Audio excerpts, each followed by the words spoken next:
Ya, selamat malam semua bapak-bapak dan ibu ya, Nina ini. Oke, seberapa yang ada kita boleh diberi kesempatan untuk belajar firman Tuhan. Nah, saya menyampaikan sambungan Injil Yohanes, saudara. Ya, Injil Yohanes pasal 6 itu bagian yang sangat panjang ya. Yohanes pasal 6 itu bagian yang sangat panjang. Bagian yang menyenangkan sebenarnya. Kenapa menyenangkan? Karena Yesus dikerumuni ribuan orang. Wah, jadi kalau hamba Tuhan masa kini punya jemaat ribuan kan senang ya, luar biasa, saudara.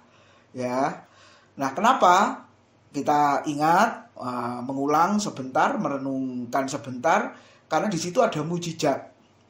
5 roti, 2 ikan untuk 5.000 orang laki-laki. Nah berarti belum istri-istri dan anak-anaknya ya.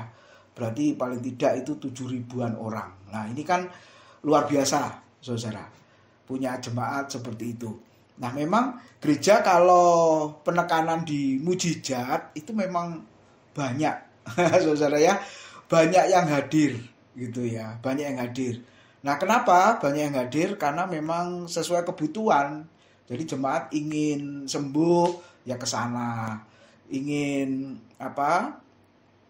lepas dari keterikatan juga dibawa ke sana, lalu didoakan, kemudian bisa dilepaskan. Nah itu memang luar biasa ya saudara. Tetapi tidak berhenti di mujizat. Ya kalau saudara membaca, melihat kembali Yohanes pasal 6 itu Yesus mengajar, ya membandingkan mana di situ ya, waktu diberikan Tuhan kepada orang Israel di padang gurun selama 40 tahun dengan roti yang barusan dimakan itu, yang Yesus lakukan 5 roti 2 ikan ya, mujizat itu. Bahkan mereka kenyang, lalu ada sisanya kata Alkitab ya saudara. Nah Yesus mau membandingkan, nenek moyangmu itu makan mana, roti yang turun dari surga, kata Alkitab ya saudara. Selama di padang gurun Tuhan memelihara sedemikian rupa, tapi mereka mati. Nah Tuhan mengatakan begitu, seperti nenek moyangmu makan roti di padang gurun 40 tahun mereka mati. Sama seperti yang kau makan roti yang sekarang, yang dari 5 roti yang dibawa anak kecil itu, kalau kamu makan ini habis itu mati. Nah lalu Yesus membawa ke pemikiran lebih lagi.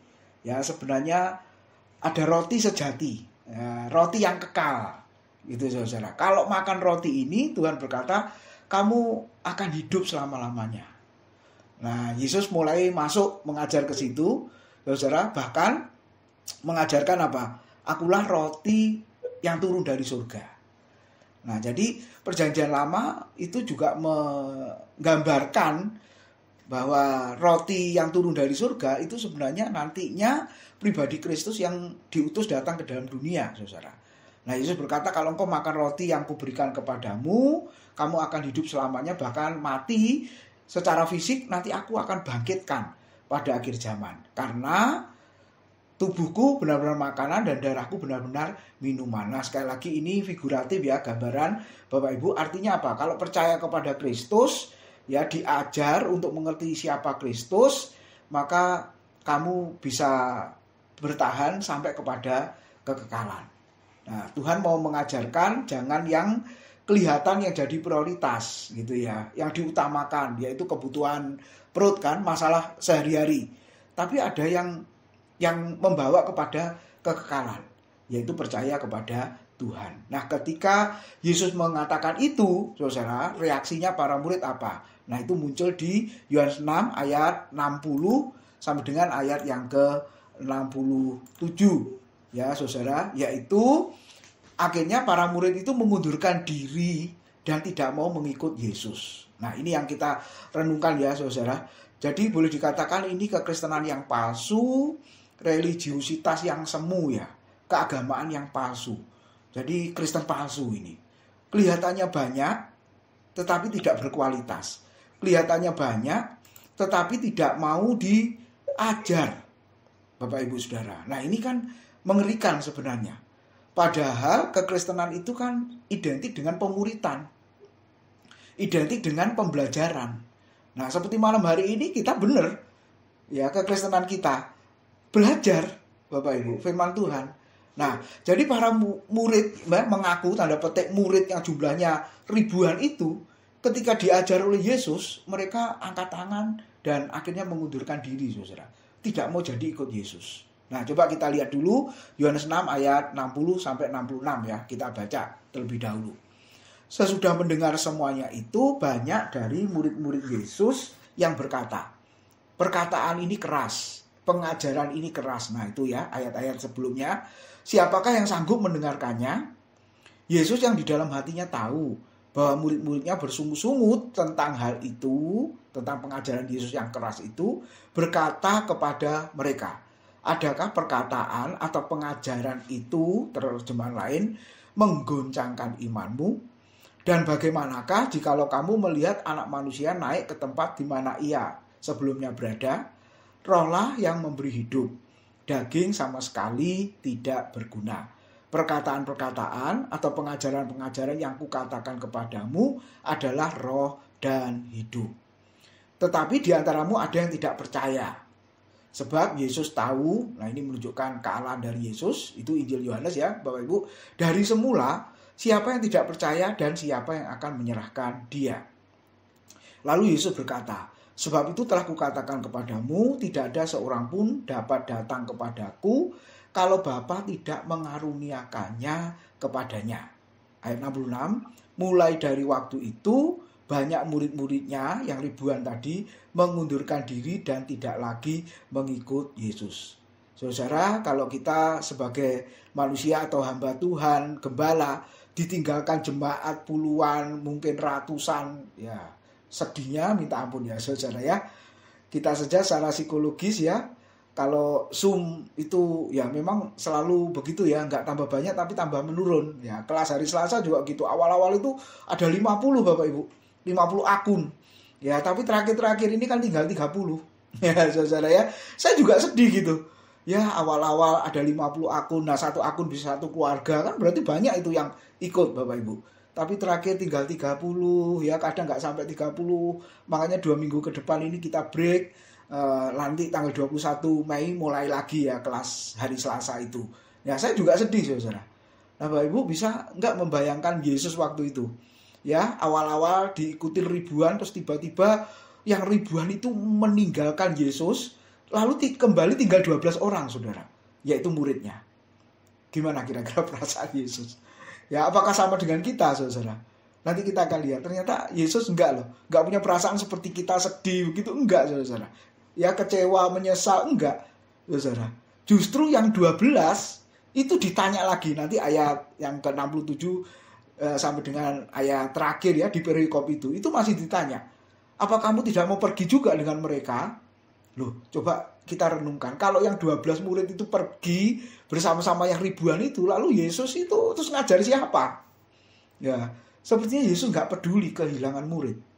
Ya toh Bapak Ibu, sampai ditanya, apa kamu nggak mau pergi? Secara psikologis kan pasti senang pilih banyak orang dibanding sedikit orang. Benar ya Bapak Ibu ya? Umumnya begitu ya. Jadi khotbah banyak orang sama sedikit orang itu kadang hamba Tuhan itu punya perasaan itu beda. Biasanya dia khotbah ratusan bahkan ribuan. Lalu khotbah di jemaat yang jumlahnya hanya puluhan. Wah itu merasa iya kok sedikit gitu ya saudara. Kalau banyak itu semangat. Ya, harusnya sama saja, mau sedikit mau banyak tetap semangat. Yesus juga mengajarkan khotbah ngajar ribuan orang, dia juga khotbah ngajar satu orang. Nikodemus perempuan Samaria itu kan hanya satu orang. Saya pikir semangatnya sama. Nah itu pelajaran bagi kita ya. Kita nggak boleh pilih-pilih. Tapi memang kita lihat bagian ini ayat 66 tepat ya, Yohanes 6 ayat 66. Mengingatnya gampang. Mulai dari waktu itu banyak murid-muridnya mengundurkan diri dan tidak lagi mengikut Yesus. Kenapa? Nah itu pertanyaannya. Kenapa, saudara? Kok bisa? Gitu ya. Nah, kita ingat ada satu istilah murtad. Ya ini ya. Apakah orang Kristen bisa murtad? Nah artinya murtad itu kan meninggalkan Tuhan, mengundurkan diri dari Yesus. Ini sesuai konteks ayat ini. Kalau kita lihat arti murtad menurut Kamus Bahasa Indonesia, ya berarti meninggalkan kepercayaan lamanya, lalu mengikuti kepercayaan baru. Nah itu juga disebut murtad menurut kamus bahasa Indonesia. Tapi dalam konteks ayat Yohanes 6, arti murtad itu adalah meninggalkan Yesus atau dengan kata lain mengundurkan diri dari Yesus. Oke, kedua, apakah hamba-hamba Tuhan dapat meninggalkan pelayanan yang dipercayakan kepadanya? Ya bisa. Ya, ini juga merupakan murtad, Bapak Ibu Saudara. Coba kita lihat lebih dalam lagi. Ternyata di Alkitab kita yang diterjemahkan murtad itu ada beberapa kata bahasa Yunani, Saudara. Nah, ini konteksnya kan Perjanjian Baru. Yang pertama kata skandalion. Nah, ini muncul di 29 kali dalam kitab Perjanjian Baru yang diterjemahkan bisa murtad, atau ini ada dua, saya kasih contoh ya. 2 Korintus 11 ayat 29, tersandung dalam dosa. Itu juga murtad namanya. Saudara ya, jatuh dalam dosa. Itu juga murtad. Lalu yang kedua, Yohanes 6 ayat 61 yang kita baca tadi, Yesus bertanya, adakah perkataanku, pengajaranku tadi menggoncangkan imanmu? Kata Yunaninya skandaliso, yang membuat kamu murtad, artinya di situ adalah bimbang, ragu-ragu. Nah, itu juga murtad. Bapak Ibu ya. Nah, oke. Lalu yang kedua ada kata apistamai. Itu di Lukas 8 ayat 13 yang diterjemahkan murtad. Ya, artinya meninggalkan firman. Kenapa meninggalkan firman? Yesus waktu itu bahas tentang perumpamaan ya, mengajar tentang perumpamaan benih yang ditaburkan di tanah, di pinggir jalan, di tanah yang berbatu-batu, tanah semak duri, dan di tanah yang baik. Ya, benih tumbuh di sana. Yang di pinggir jalan hilang karena dimakan oleh si burung itu. Ya, diartikan iblis yang mencuri firman itu. Kemudian tanah yang berbatu-batu, nah ini saudara, bisa meninggalkan firman atau murtad atau apistamai. Kenapa? Karena di situ disebut mereka menerima firman itu dengan gembira. Nah, apa artinya saudara? Menerima firman itu dengan gembira. Berarti ya ada lucunya ya. Nah, tapi kalau lucu melulu ya bukan firman sebenarnya. Dan kita lihat ya, Bapak Ibu, khotbah hari-hari ini ya yang di media sosial dan lain sebagainya, ya memang kalau ada yang lucunya luar biasa, bahkan nggak ngomongin esensi dari firman, ya bahaya. Jemaat seneng, istilahnya menerima dengan gembira. Tetapi Alkitab berkata mereka tidak berakar. Nah, apa artinya di situ? Datang penindasan, ya, penganiayaan, pencobaan, mereka tidak dapat bertahan. Jadi dengan kata lain, percaya sebentar saja, cepat atau mudah percaya, tapi cepat atau mudah juga mengingkari kepercayaannya. Ya, jadi orang yang sangat mudah percaya, pasti juga sangat mudah meninggalkan Tuhan. Mudah percaya, cepat percaya, lalu kekecewaan, cepat juga meninggalkan Tuhan. Nah, ini yang kita lihat. Makanya beda sekali dengan imannya Thomas kan. Ya saudara, di dalam suasana kebangkitan Tuhan. Dia berkata apa? Sebelum aku melihat bekas paku dan mencucukkan jariku ke dalamnya, ya, dan bekas lubang di lambungnya dan mencucukkan tanganku ke dalamnya, sekali-kali aku nggak akan percaya. Jadi Thomas itu bukan tidak percaya apa, tapi percayanya perlu penuh pemikiran, ya, perenungan sebenarnya. Jadi sebelum ambil keputusan, saudara, dia benar-benar bergumul dulu. Dan kita ingat Thomas itu beda dengan murid yang lain. Ketika dia sudah percaya, tidak setengah-setengah. Ya, sudah percaya sungguh-sungguh. Bahkan pengakuannya muncul apa? Engkau ya Tuhanku dan Allahku. Murid Tuhan tidak ada yang berani mengaku ya Tuhanku dan Allahku. Kalau ya Tuhan dan Allah mungkin iya, tapi ku berarti kan itu milikku. Ya, berlakulah zaman itu kan Tuhan adalah kaisar. Saudara ya. Jadi kalau berkata kaisar adalah Tuhan, selamat dari penganiayaan atau pembunuhan di dunia ini kan. Tapi kalau mengaku Kristus adalah Tuhan, bukan kaisar adalah Tuhan, selamat di kekekalan, tapi tidak selamat di dunia. Di penjara, bisa diadu dengan binatang buas, bisa dibunuh. Nah, apistamai ini, saudara, tidak berakar. Nah, ini mungkin ada orang Kristen model begitu, sehingga tidak heran meninggalkan Kristus, meninggalkan Kristen. Nah, kemudian apa? Akhirnya di media sosial itu, ya, saudara, mempertanyakan Alkitab ada salahnya dan lain sebagainya. Ya, yang lagi baru ini kan diskusi ya, saudara, tentang Yesaya 53. Sebenarnya sang nabi itu membicarakan siapa? Ya, jelas itu membicarakan Mesias kan, saudara. Istilahnya hamba Tuhan yang menderita itu siapa? Nah, tapi pihak yang tadinya Kristen lalu keluar dari kekristenan mengatakan itu bukan Mesias. Buktinya apa? Karena ayat itu mengatakan dia dihina dan dihindari orang. Tapi di Lukas pasal 4 dia kok dipuji. Loh, berarti Alkitab ini gak karu-karuan ini. Kontradiksinya, dia bilang gitu. Nah, saudara, saya ini tertawa gitu ya. Ini loh, kalau nggak belajar dengan baik, tidak berakar di dalam pengajaran pengertian firman yang benar, bingung. Dan anehnya memang selalu Alkitab yang diobok-obok Bapak Ibu ya.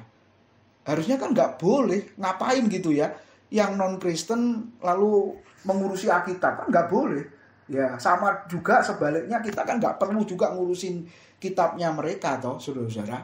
Nah, itu konteksnya kan beda. Yesus dihina itu waktu dia ditangkap lalu diadili. Tapi yang di Lukas pasal 4 ketika dipuji, Yesus itu dikatakan apa? Membaca kitab Nabi Yesaya lalu semua mata tertuju kepada Yesus. Itu di awal pelayanan. Loh, konteksnya aja beda. Tapi mereka nggak mengerti kalau konteksnya beda. Makanya saudara ketika melihat perbedaan begitu karena tidak berakar, akhirnya meninggalkan Yesus. Ya, ini jenis murtad yang kedua. Yang ketiga ada kata Yunani apostasia. Ini juga diterjemahkan murtad. 1 Timotius 4 ayat 1 dan 2. Ya, di waktu-waktu kemudian akan datang orang yang murtad, apostasia kata Yunani. Artinya durhaka, memberontak. Memberontak terhadap apa? Konteksnya di situ pengajaran yang benar, sehingga dikatakan mengikuti roh-roh penyesat atau mengikuti ajaran setan-setan. Nah, Rabu kemarin kita sudah belajar ajaran sesat. Hari-hari ini apa? Ya, saya sudah bahas ya Bapak Ibu, Kristen progresif yang kemarin itu. Nah, jadi orang sekarang sudah mulai cenderung ya tidak mau belajar Alkitab pengajaran yang benar, tapi ke pengajaran yang lain. Istilahnya dikatakan ajaran setan-setan. Nah, ini kan mengerikan, itu juga murtad. Lalu yang keempat, anomias, tanpa hukum. A dan nomos ya. A tanpa nomos itu hukum. Jadi bukan hanya tanpa hukum, ada hukum tapi dilanggar. 2 Timotius 2 ayat 3. Nah, itu juga diterjemahkan murtad, saudara. Nah, kita lihat di jalan raya sajalah. Ya, coba kita melihat yang melanggar itu ya, seolah-olah benar-benar tanpa hukum. Sudah ada rambu, aturan, hukum, nggak peduli. Ya toh, kalau nanti ditegur, kok kamu melanggar? Iya, nggak ada polisi. Loh, bener nggak ada polisi, tapi kan ada CCTV, saudara. Nah, mereka nggak peduli itu. Ya, oke. Lalu yang kelima, kata murtad, apistos. A dan pistos. A tidak, pistos itu iman atau setia. Jadi tidak setia. 1 Timotius 5 ayat 8. Siapa itu? Konteks surat Timotius itu kan surat penggembalaan. Jadi ini untuk hamba Tuhan yang dikatakan apa? Tidak setia terhadap anggota keluarganya. Sibuk pelayanan, ya, sibuk pekerjaan, lalu lupa tanggung jawab terhadap keluarga. Nah, ini juga murtad, saudara-saudara. Lalu yang keenam, yang terakhir, Ibrani 6 ayat 6. Di situ juga disebut murtad. Tapi tidak ada korban untuk menghapus dosa murtad itu. Nah, kata Yunaninya parapito, itu ayat yang keenam, artinya para dan apa itu? Dua kata ya, parapitos. Ya, jadi para itu di samping. Secara hurufiah artinya jatuh ke samping. Tapi dalam konteks ini artinya mengabaikan. Mengabaikan apa? Mengabaikan pengorbanan Yesus karena orang Kristen Ibrani mau kembali ke upacara keagamaan perjanjian lama. Jadi seperti apa? Korban darah binatang ya, persembahan perpuluhan, buah sulung, macam-macam itu ya. Saudara, pokoknya yang berbau perjanjian lama yang sudah dilakukan oleh orang Israel ya di padang gurun itu sebenarnya sudah digenapi oleh Kristus. Nah, ini mau kembali lagi ke sana. Nah, itu konteks dari surat Ibrani. Nah, ketika kembali ke PL, sebenarnya sudah mengabaikan pengorbanan Yesus. Di situ dikatakan apa? Seperti menyalibkan Kristus yang kedua kali. Jadi seolah-olah korban Yesus yang pertama nggak cukup. Perlu Yesus mengorbankan dirinya yang kedua. Nah, ini juga disebut murtad, ya saudara. Nah, kita lihat murtad di Yohanes pasal 6 ini adalah murtad yang tadi pertama ya, skandaliso. Nah, nanti kita akan lihat. Nah, alasan para murid ribuan tadi mengundurkan diri. Pertama, mereka mengatakan apa? Perkataanmu ini keras. Siapa yang sanggup mendengarkannya? Ya, pengajaranmu itu keras. Siapa yang sanggup mendengarkannya? Pengajaran yang mana? Karena Yesus mau membandingkan roti di dunia sama roti hidup. Ya kan? Roti di dunia sama roti yang turun dari surga. Nah, murid-murid yang mengaku murid atau Kristen itu tadi tidak bisa mengerti, mendengar. Saudara, keras di sini itu bukan suara yang keras, tapi tidak bisa mencerna, Bapak Ibu. Ya, kita ingat Ibrani 5 ayat 13-14 ya. Dikatakan begini, sebab setiap orang yang terus minum susu, ia tidak memahami ajaran tentang kebenaran, sebab ia adalah anak kecil. Terjemahan bahasa Inggris bagus ya, for he is baby. Ya, sebab dia bayi. Ya, saudara. Setiap orang yang terus minum susu, ia tidak memahami ajaran tentang kebenaran, sebab ia adalah bayi rohani. Ya, kalau tidak mau memikirkan firman, merenungkan firman, saudara, maunya yang ringan saja, yang mudah, ya itu memang anak kecil, saudara. Lalu ayat 14. Tetapi makanan keras adalah untuk orang-orang dewasa, perhatikan, yang memiliki indera yang terlatih untuk membedakan yang baik dari yang jahat. Jadi kita lihat ribuan murid Tuhan, ya yang selalu pengennya mujizat-mujizat itu ya sebenarnya bayi rohani, saudara. Ya, anak kecil sih di situ tadi dikatakan. Jadi ketika diajar dengan keras, tanda petik, membuat pemikiran, ya perenungan, mereka nggak tahan. Sehingga mereka berkata, perkataanmu ini keras, dan akhirnya mereka mengundurkan diri. Murid-murid Tuhan waktu itu memandang perkataan Yesus sebagai perkataan yang membosankan, sukar untuk diterima, sangat berat dan menegangkan, serta tidak ada yang sanggup untuk mendengarkan, apalagi melakukannya. Ini kata Yunaninya bagus nih, skleros, kata keras. Jadi artinya pengajaran Yesus waktu itu, saudara, membosankan, sukar untuk diterima, sangat berat, menegangkan, dan tidak ada yang sanggup untuk mendengar, apalagi melakukan.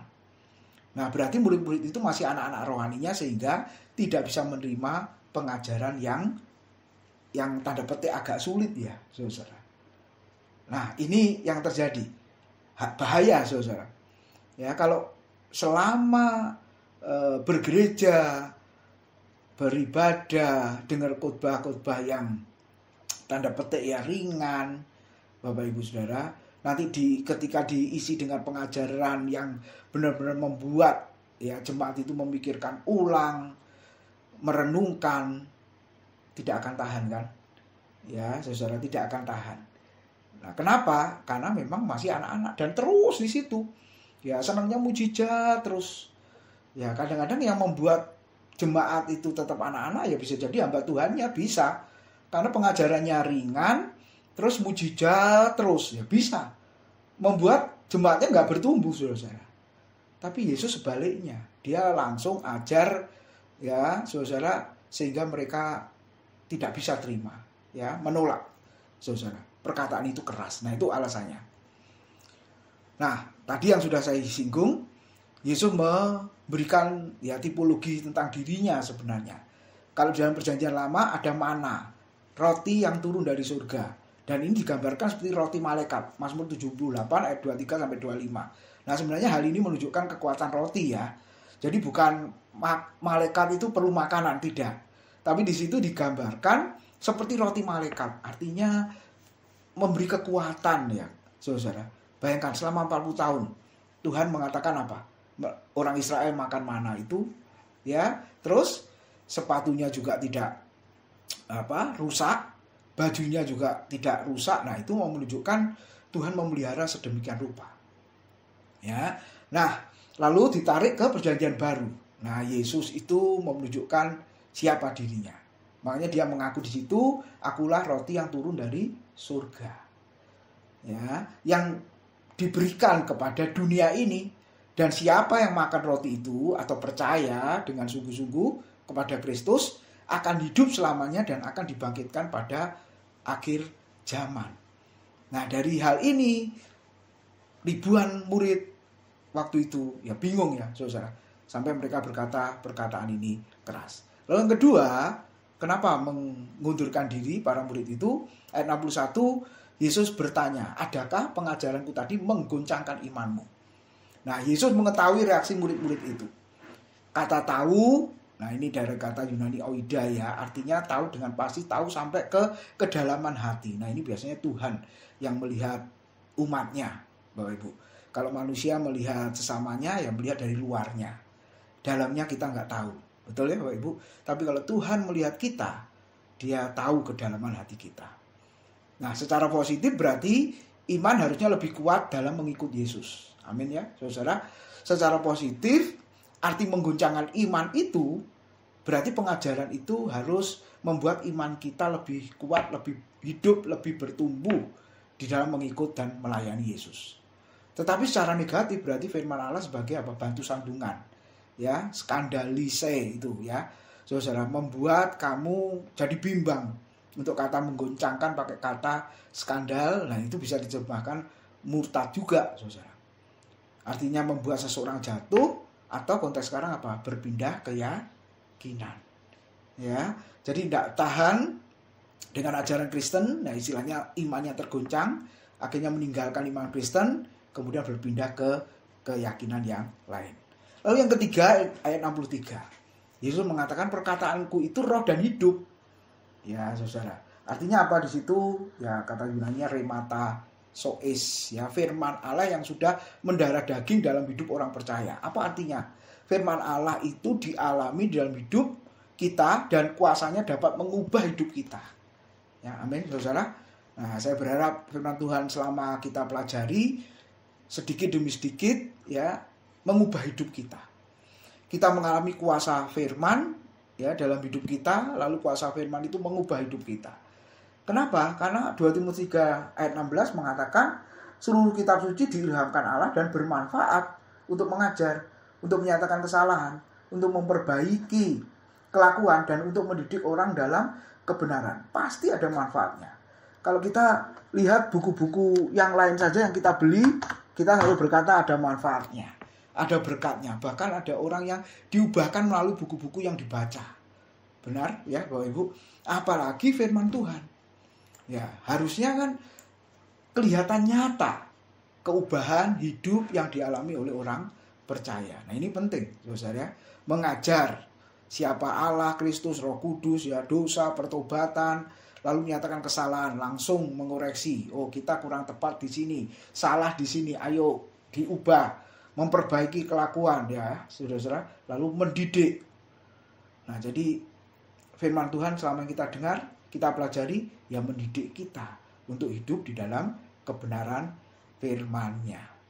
Nah, ketika semuanya itu sudah disampaikan oleh Yesus, responnya ayat 66, mulai dari waktu itu banyak murid-muridnya mengundurkan diri dan tidak lagi mengikut Yesus. Terjemahan literal mengatakan, dari hal itu banyak dari antara murid-muridnya berpaling ke belakang. Ya, kata mengundurkan diri ini saudara bagus ini, berpaling ke belakang dan tidak lagi berjalan bersama Yesus. Wah, ini jelas ya. Nah, ini digambarkan seperti apa, saudara? Yang berpaling ke belakang, menoleh ke belakang. Ingat ya, istri Lot ya. Kejadian 16 ayat 26. Tetapi istri Lot yang berjalan mengikutinya menoleh ke belakang, lalu menjadi tiang garam. Karena malaikat sudah mengatakan, jangan toleh ke belakang, lihat ke depan, larilah cepat-cepat, karena Sodom dan Gomora akan dibakar dengan api Tuhan. Tapi istri Lot menoleh ke belakang. Kenapa, saudara? Rumah mewahnya, saudara ya, harta bendanya, wah, semua yang ada ditinggalkan, tidak bawa apa-apa. Karena cepat-cepat Tuhan akan membinasakan Sodom dan Gomora. Kalau tidak cepat-cepat, maka istri Lot ya, Lot dan seisi keluarga bisa binasa juga. Makanya suruh cepat-cepat larinya. Bahkan ditarik oleh malaikat itu. Karena lelet ya, saudara, pelan-pelan ditarik supaya cepat. Tapi udah dipesan jangan toleh ke belakang. Sebab kalau toleh ke belakang, itu perjalanan ke depan bisa terhambat.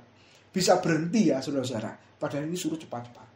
Dan kita berkata ketika istri Lot menoleh ke belakang, melihat ya apa yang dimiliki, yang ditinggalkan itu, akhirnya jadi tiang garam. Tiang yang sia-sia hanya jadi peringatan saja. Lalu yang kedua, ada calon murid. Nah, akhirnya nggak jadi murid, saudara. Ya, di situ di Lukas 9 ayat 62 mengatakan begini. Tetapi Yesus berkata, Setiap orang yang siap untuk membajak tetapi menoleh ke belakang tidak layak untuk kerajaan Allah. Ya. Karena murid itu mau mengatakan, aku mau ikut engkau Tuhan, ya, konteksnya nanti dibaca, mau pamitan dulu lah, ya saudara ya, dengan alasan macam-macam. Tapi Tuhan berkata kalau siap membajak tapi noleh ke belakang tidak layak untuk kerajaan Allah. Jadi Bapak Ibu, kita nggak boleh toleh ke belakang, ya, toleh ke belakang. Artinya kembali. Akhirnya kan tadi dikatakan tidak mengikut Yesus lagi, tidak berjalan bersama Yesus lagi, saudara. Nggak boleh ini, ya. Sebab kalau menoleh ke belakang nggak bisa maju, ya Bapak Ibu. Oke, sedikit lagi, ayat 67 sampai 69 sampai 71. Maka kata Yesus kepada ke-12 muridnya, apakah kamu tidak mau pergi juga? Bayangkan, ribuan sudah meninggalkan Yesus. Yesus bertanya kepada yang 12 itu, apakah kamu tidak mau pergi juga? Nah, yang jawab Petrus, saudara. Simon Petrus menjawab kepadanya, Tuhan, kepada siapakah kami akan pergi? Perkataanmu atau pengajaranmu yang keras itu tadi adalah perkataan atau pengajaran tentang hidup yang kekal. Dan kami telah percaya dan tahu bahwa engkau adalah yang kudus dari Allah. Wah, ini jawaban yang melegakan. Ya, walaupun gak banyak, hanya satu orang, tapi yang menjawab benar, istilahnya mengalami, ya, firman itu, istilahnya mendarah daging tadi, taremata, ya, saudara, remata sois tadi itu, roh dan hidup, benar-benar dialami, maka akan sulit, saudara, berpaling kepada Yesus. Dia akan terus maju. Ya, walaupun di dalam perjalanannya itu juga imannya ya kadang naik, kadang turun, ya. Itu wajar, ya, saudara-saudara. Tapi kita ingat di situ firman Tuhan benar-benar yang sudah dialami oleh Petrus, ya, itu yang membuat dia kuat. Karena perkataanmu, pengajaranmu adalah hidup yang kekal. Lalu dia mengatakan, engkau adalah yang kudus dari Allah. Tahu, ngerti, paham siapa Kristus, saudara. Lalu ayat 77:1. Jawab Yesus kepada mereka, bukankah aku sendiri yang telah memilih kamu yang 12 ini? Namun seorang di antaramu adalah iblisnya. Tahu, ya, yang dimaksud Yudas Iskariot, ayat 71. Yang dimaksudkannya ialah Yudas anak Simon Iskariot. Sebab dialah yang akan menyerahkan Yesus. Dia seorang di antara ke-12 murid itu. Nah, sekarang tanggapan para murid apa? Kesimpulan dari Yohanes pasal 6, ya. Ada yang tidak percaya. Betul, ya, saudara? Nanti ayat 64.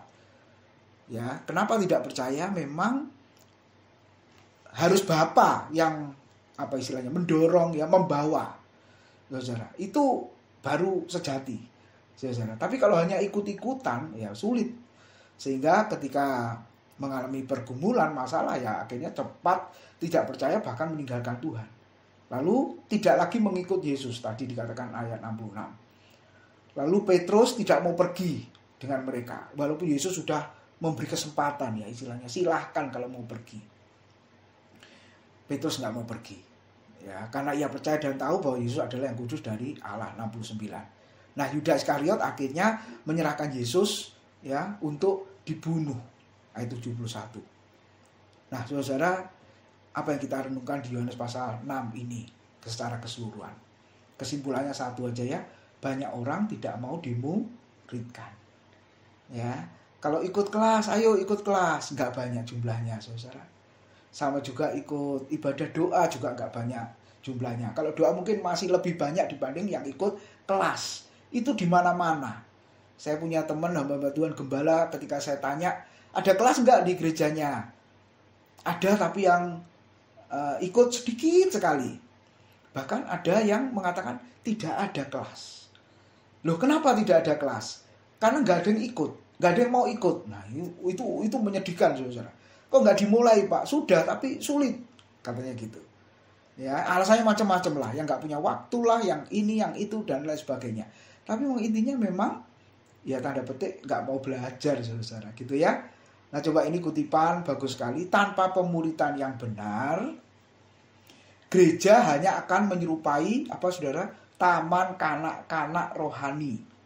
Tadi kan bayi-bayi rohani ya saudara. Di mana siswa yang datang hanya suka minum susu, bermain, dan mendapatkan permen. Ini artinya ya yang mujizat itu ya saudara. Ingin suka minum susu, ya pengajarannya ya yang ringan-ringan gitu saudara.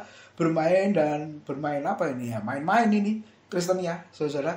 Dan mendapatkan permen, mujizat. Nah itu gereja hanya menyerupai taman kanak-kanak rohani. Wah sedih loh saudara. Nggak boleh ya, harusnya gereja menyerupai universitas sebenarnya. Tapi kok masih taman kanak-kanak rohani. Nah ini kan bahaya. Makanya Tuhan berkata, ayo kembali lagi dimuridkan. Ibrani 5:13 yang tadi sudah saya kutip. Sebab barang siapa masih memerlukan susu, ia tidak memahami ajaran tentang kebenaran, sebab ia adalah anak kecil atau bayi tadi. Nah biarlah kita yang sudah ikut kelas setiap Rabu ya, kalau kita mundur ke belakang sudah tahunan sampai hari ini ya sudah 4 tahun, harinya sudah S1 ya Bapak Ibu ya. Sudah sarjana. Nah, biarlah iman kita terus bertumbuh, kita menjadi dewasa. Tuhan memberkati.